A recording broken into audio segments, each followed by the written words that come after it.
ଜାଣିଛି କଣ ଆମ ବାପା ହେରିକା କହନ୍ତି ଏଠି ପୁରା ବରିବଣ ଥିଲା, ବରିବଣ ଭିତରେ ନାହାଙ୍ଗୁରି ଗୋଟେ ଗାଈ ଆସି ଏଠି ଜନ୍ମ ଇଏ କରିକିରି କ୍ଷୀର ଏଠି ଇଏ କରେ। ତେଣୁ ଲୋକ ଦେଖିଲେ କଣ ଗାଈର କ୍ଷୀର ଦଉନି, ଭଲ ମନ୍ଦ କରୁନି।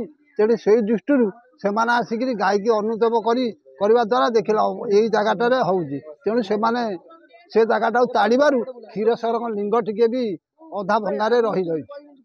ତେଣୁ ବହୁତ ଦିନର ଏ ଅନୁଷ୍ଠାନ ଏମିତି ରହିଯାଇଛି, ଗରିବ ଅନୁଷ୍ଠାନ କିଛି କୁଆଡ଼େ ହେଇପାରୁନି। ଆଉ କେତେ ବର୍ଷ ହବ ଏ ଅନୁଷ୍ଠାନ ଲାଗିଛି? 100 ବର୍ଷରୁ ଉର୍ଦ୍ଧ୍ୱ ଆଜ୍ଞା ହବ। ଏଠି ଗୋଟେ ଆମେ ଦେଖୁଛୁ ଯଜ୍ଞ ମଣ୍ଡପ, ଭଙ୍ଗା ଯଜ୍ଞ ମଣ୍ଡପ ଆଜ୍ଞା ଆଜ୍ଞା ରୋଷ ଘର ନାହିଁ ରୋଷେଇବାସ କରିବା ପାଇଁ। ଏଠି ଯଜ୍ଞରେ କେତେ ଲୋକ ହୁଅନ୍ତି?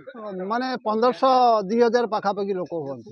ଏଇ ରୋଷେଇ ଘର ବାବଦରେ କଣ କହିବେ? ରୋଷେଇ ଘର ଆଜ୍ଞା ତ ସରକାରଙ୍କର ଅନୁଦାନ ନାହିଁ, ଖାଲି ଦଳ ଦଳାନ୍ତ କରିକିରି କୌଣସି କିଛି ଦାନ କୌଣସି ସରପଞ୍ଚ କି MLA କିଛି ଦଉନାହାନ୍ତି, ଖାଲି ପାର୍ଟିରେ କହିଦଉଛନ୍ତି ଆଉ କିଛି ଦବାର ନାହିଁ।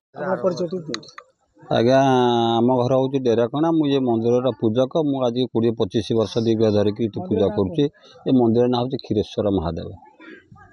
ଆମେ ତ ସରପଞ୍ଚ ଭେଟୁଛୁ, ତାପରେ ସରକାର ସାହାଯ୍ୟ ପାଇଁ ବହୁତ ପ୍ରକାର ଲାଗିଛୁ। ଏପର୍ଯ୍ୟନ୍ତ କିଛି ହେଇପାରୁନି, ସେମାନେ ବି କେହି କିଛି ଶୁଣୁନାହାନ୍ତି। ଆଉ ହଁ ହବ ଏମିତି ହେଇକି କିଛି ହେଇପାରୁନି। ତେଣୁ ଏମିତି ଅସୁବିଧାରେ ଆମେ ଅଛୁ। ଆଉ ଆଜ୍ଞା ଆମେ ଆଜିକି 3-4 ଦିନ ହେଲା କଲୁଣୁ। ହଁ ଆଜ୍ଞା ସବୁ ଭଲ ସବୁ। ମନ୍ଦିର ବିଷୟରେ ଆମେ ସରପଞ୍ଚକୁ ଭେଟିଛୁ, କହିଛୁ, ବ୍ଲକର BDO ମାନଙ୍କୁ ତାଙ୍କୁ ଏ ବିଷୟରେ କହିଛନ୍ତି। ସେମାନେ କହୁଛନ୍ତି ତ କିଛି ସରକାର ସାହାଯ୍ୟ କିଛି ଆସିନି, ଆସିଲା ଠାରୁ ତାପରେ ବ୍ୟବସ୍ଥା କରାଯିବ। କେତେ ବର୍ଷର ଏ ମନ୍ଦିର? ଏ ମନ୍ଦିର ଆଜ୍ଞା 100 ବର୍ଷର ହବ। 100 ବର୍ଷର ହବ। ପୁରୁଣା ମନ୍ଦିର ଆମେ ଦେଖିଛୁ, ବାପା କରିଥିଲେ ଆଉ।